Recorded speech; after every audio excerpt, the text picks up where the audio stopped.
தெய்வங்களுக்கெல்லாம் தெய்வமான சிவபெருமானுக்கே குருவாக மாறியவர் முருகப்பெருமான். ஒரு சிறுவன் எப்படி முக்கண் முதல்வனுக்கே பாடம் எடுத்தார் வாருங்கள் பார்க்கலாம்.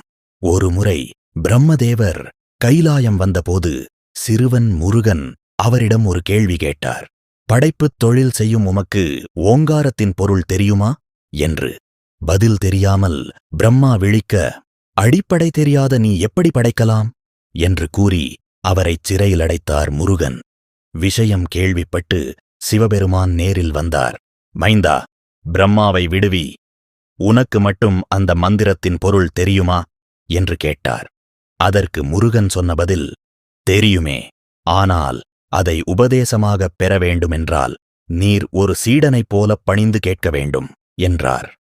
ஈசனும் தன் மகனின் ஞானத்தைக் கண்டு வியந்து ஒரு சீடனைப் போலத் தலை குனிந்து அமர்ந்தார்.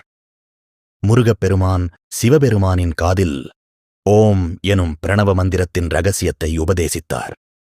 தந்தைக்கே குருவானதால் அன்று முதல் அவர் தகப்பன் சாமி என்றும் சுவாமிநாத சுவாமி என்றும் அழைக்கப்பட்டார். இந்த அற்புதம் நடந்த இடமே அறுபடை வீடுகளில் ஒன்றான சுவாமிமலை. வெற்றிவேல் முருகனுக்கு ஆரோகரா.